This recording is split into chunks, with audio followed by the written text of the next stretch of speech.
Ityala lobuqhophololo norhwaphilizo lwesakuba ngumphathiswa wezemidlalo uZizikodwa kunye natyholwa naye uJehan McKay limiselwe umhla wama-24 kule imiyo. I'm sorry. Phambi kokugwetywa kwesidlwenge sasiphinda-phinda uNkosinathi phakathi elinye lamaxhoba akhe elineminyaka 14 ngelo xesha lithethe ngokhethekileyo ne-SABC.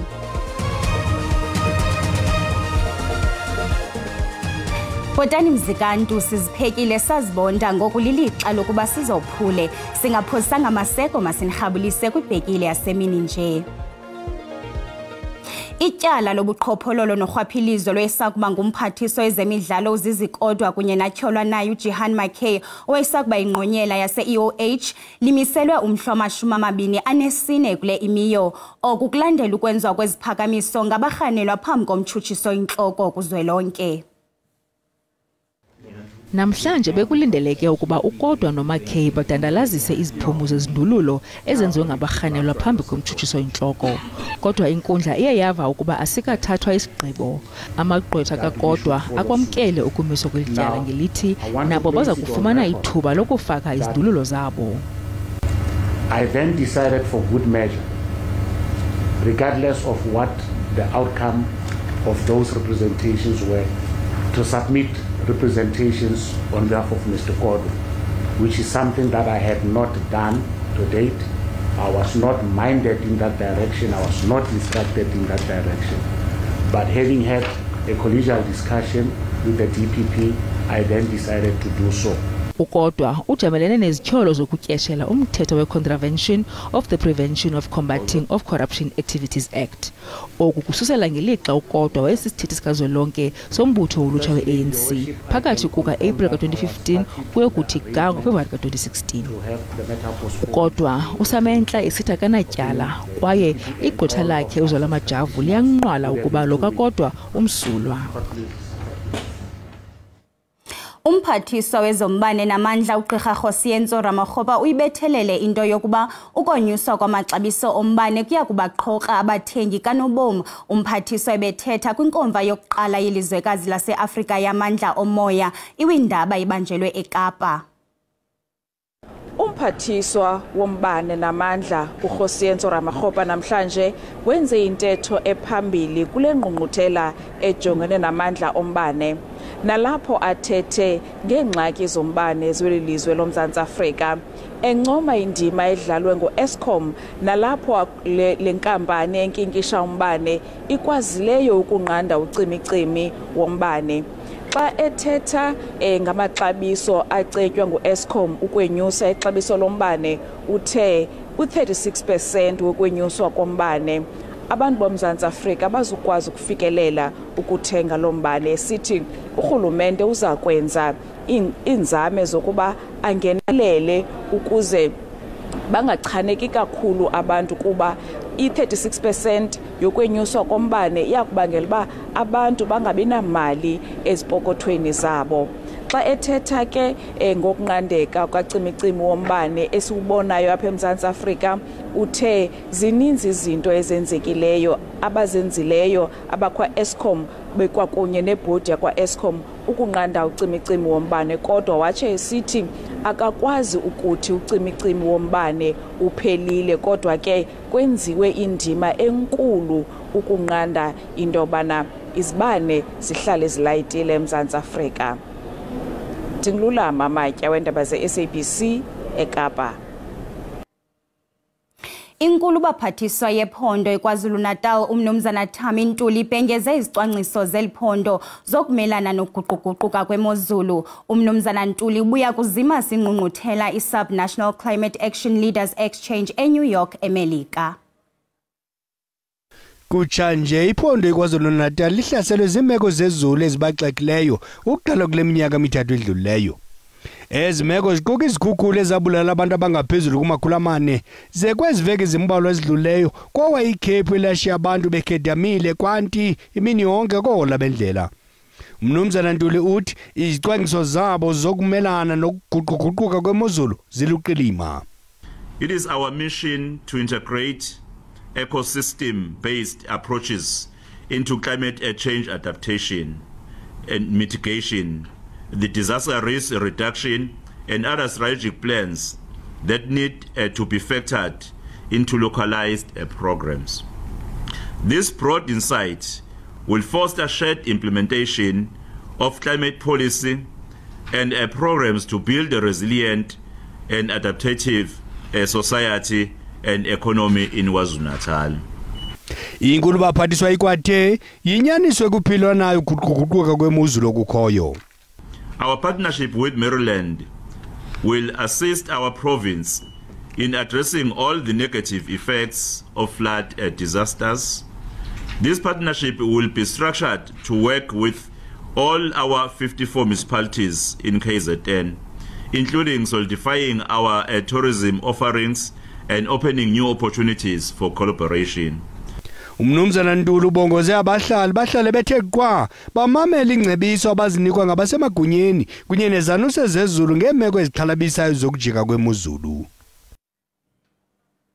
Ilizwe lakwa-Israel lifunge ngelithi liza kuphendula kuhlaselo lothotho lwentolomlilo lilizwe lase-Iran ezijoliswe kumaziko omkhosi nokhuselo kubusuku bangolwesibini. Ibutho i-Revolutionary Guards lase-Iran lithe ezintolomlilo zifikile apho bezithunyelwe khona, loleke ngelithi beliziphindezela emva kokubulawa kweenkokheli zamahlakani Hezbollah neHamas kunye nenjengele phezulu yomkhosi wase-Iran. Israel, we are fighting for our survival.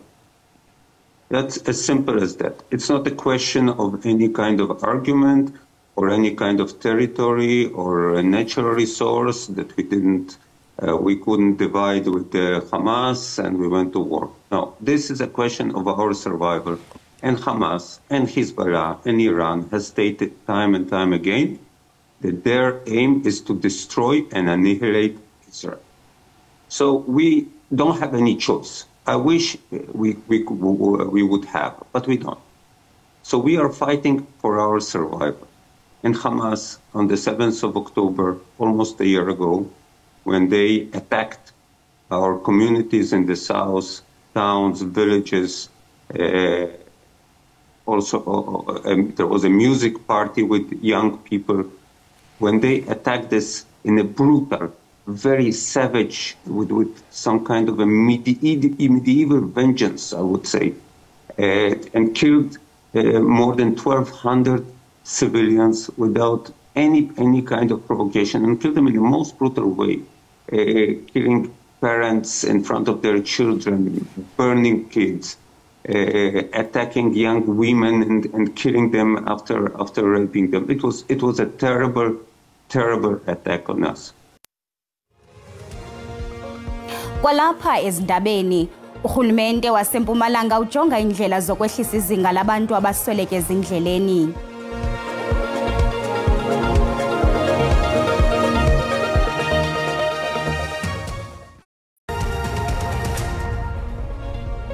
Sinamkele kwakhona sikwabulisa nakwabo basandula ukungena sabukela indaba kwijelo iSABC1 zisiza ngqo kukomkhulu leSABC eGauteng. Uyakwazi ke ukuzibukela kwakhona ezindaba kwijelo leYouTube ngokuthi SABC indaba zesiXhosa. Siyacela kuba xa ubukele ucofe ulike sikwabongoza kanjalo kuba ukamcofa usubscribe wenze njalo. Sihlabele mgama. Silumkisa abo banhliziyo zibuthathaka ngelinqaku lilandelayo. Phambi kokugwetywa kwesihlwenge sasiphinda-phinda uNkosinathi Phakathi elinye lamaxhoba akhe laneminyaka eli-14 ngelo xesha lithethe ngokhethekileyo neSABC ngokulinda kwakhe iminyaka 8 phambi kokufumana ubulungisa. uPhakathi uza kugwetywa ngomso kwinkundla ephakamileyo yasePalm Ridge emva kokuba wafunyanwe namatyala odlwengulo angama-90, amane odlwengulo olunyanzelisiweyo, 3 okubukelisa umntwana amanyala, i-43 oxhwilo namanye wobusela. I'm sorry. No, it's okay. uPhakathi walwenza olthotho lolwaphulomthetho ekuruleni ukuqala ngo2012 ukuyoma ngo2021. Uninzi lwamaxhoba yayingabantwana besikolo, oyena mncinci wayiminyaka eli-9. Elixhoba lithethe nelijelo nalo ke lalingumntwana esikolo laliminyaka i14 ngo2016. wafika uphakathi ekokwabo apho wamloba ze wamdlwengula kufuphi nomzila kaloliwe kulamandla. Ngoku elihamncwa lafunyaniswa linenkwenka yamatyala liza kuva ngomso ngekamva lalo. I still do respond with trauma, like I still do have trauma responses. Like you will never find me in a room with a male. I'm very scared of men, even though I definitely know that not every man will harm me. Dlandlolo phakathi wayijamelene namatyala ayi-203 kodwa abatshutshisi bawarhoxisa angephi i-55. Enkundleni wavuma ubutyala kwayi-148. Amaxhoba akhe wayiwalalela xa esiya okanye ebuya esikolweni kungenjalo emsebenzini kusasa okanye ngokuhlwa. Wambi amaxhoba wayiwanqakula kumakhaya awo. Wayizenza incutshe yompane ezolungisa igiza okanye ezinye izixhobo ze awadlwengule. I was really young, I was 14 years old. But you end up blaming yourself and see how could you literally go with a stranger that you don't know. But then also you're trusting your parents, because he literally told us that we're supposed to fetch forms that my parents were supposed to sign because my mom stayed at a squatter camp at the time. So I literally thought that I was just running errands for my mom. Lentwazana ithemba ukuba lendoda iza kuvalelwa inkolonkoloze kwezimnyama izisele ze izitshixo ziphoswe phiphiphi. I-agente abathengisi bezikroxo nabasezidalatweni kwimarike yaseRhawutini iJoburg Fresh Produce Market bafuna iqumrhu lokubanxulumanisa namafama ukuze bafikelele kukutya okusemgangathweni. Ezinye i-agente nabathengisi baziva beshiwe kwesinomhlwa ngokuphethelene namathuba okhula kule marike. I-agente nabathengi kwimarike yeRhawuti iJoburg Fresh Produce Market bazityanda igila ngoncedo abaludingayo. Badinga abasemagunyeni olawulo bakhawulelane nabo ngokuseka ubudlelwane phakathi kwabo namafama, bekwadinga nezixhobo zokugcina ukutya kwabo ithuba elide kungamoshakali. We want to grow and leave the youth like the MMC suggested, so that the youth must take over. This idea of MMC, it's correct. But Charles knows that these black agents are frustrated. These farmers, they don't give them stock. They don't give them fresh produce. Abasemagunyeni bathi ungenelelo liyenziwa ukwakha ubudlelwane obuliqilima phakathi kwamafama, abathengisi neagente ezikhulayo. We're also looking at also improving the cold room facilities for them, etc. Because you're dealing with fresh produce, the cold chain management must be maintained. Logama ukuguquguquka kwemozulu kukhokelele ekunyukeni kwamaxabiso kwezinye zezinto ezithengiswayo. Environmental factors play a role. Those farmers need to be prepared, and that also has a direct influence on what the consumer is going to pay for that. Kananjalo unomoya mnisi okwikomiti kasodolophu kuphuhliso loqoqosho eRhawutini uthe inxalenye yoxanduva lwabo kukuququzelela inkqubela phambili yamashishini. Le marike icwangcisa ukudibanisa amafama noobhazabhaza bevenkile. Kunjalo nje njengababandakanyekayo isixeko siphantsi phezulu nezicwangciso zokuqala yonke imingeni engumqobo kushishino. They cannot go out and apply for a loan, so they must do it through the shareholder. So we are in a process. I think the process is about to come to a conclusion to appoint a TA, it's a transactional advisor who will be responsible for the entire work of implementing the smart market. Ukanti ke ukusetyenziswa ngqo kwemali ukuthenga kwimarike kutsale ubuqhophololo nongqevu. Okamnisi uthe isebe xa kungoku limaxhapheshu nokwenza inkqubo engasebenzisi maphepha okanye zinkozo zamali. Urhulumente waseMpumalanga ujonga indlela zokwehlisa izinga labantu abasweleka ezindleleni. Usungulwe iphulo lenyanga yezothutho lephondo ngabasemagunyeni eMpumalanga eMercado Plaza. Uvakaliswe ukuba kumaxhaphetshu nezicwangciso zokulungisa imingxunye ezindleleni. Impumalanga lisango eliqhagamshelanisa eli neMozambique neSwaziland. Wona wendlela we-N4 phakathi kweyona migaqo ixakekileyo kweli kwaye njengokuba kusondela ixesha leziyunguma isebe lezothutho kwiphondo lisungule iphulo lenyanga yezothutho. Amagosa ezendlela aphume ngobuninzi ehlola ukuba semgangathweni kwezithuthi nokulungela umgaqo kwazo. Kunjalo imeko yemigaqo emininzi kweli isengumngeni. The Transport Month is as a result of a resolution that was taken in 2005 by the different stakeholders of transport in the country as part of creating awareness and the importance of transport in the country, particularly in the economy. But part of what we are doing here today is to create awareness in terms of safety and calling on all the civil society groups to come forward and business sector to come forward as part of creating this awareness and to encourage them to be part of the transport system. Kananjalo izithuthi eziqweqwediswa kweliphondo nakwamanye zithutyeleziswa eMozambique ngenxa yemida evuzayo. Lo gama abaqhubi nabakhweli balamkele inyathelo likarhulumente. Ukanti ke abasebenzisi bemigaqo babongozwa ukuba bathobele imithetho yendlela maxa onke. Ngoku masithithi ixada kumagqabantshintshi ezithe zaqaqamba kwihlabathi siziqale eLebanon. Usirayeli udubule ngeziqhushumbisi kumbindi weBeirut ngentsasa namhlanje emva kokuba imikhosi yabo iswantsuliswe kumhlaba waseLebanon kungquzulwano sele luthathe unyaka wonke neqela lophuma silwe iHezbollah exhaswa yiIran. على حدود ما فيهم لشباب الحزب ما فيهم. Uthi iMelika ithi imilisela uxolo kule ngingqi kodwa ithetha ubuxoki. Kungenjalo iMelika noSirayeli bangumqobo kwiingxoxo zokuchebana induma. Ngabantu abathandathu abawelele kwalayisemkhulu bengayolelanga ngelixa isixhenxe sibhilwa-bhilwa ngoogqirha ezibhedlela. Your Majesty, you look beautiful. Qakatha qelele eLondon.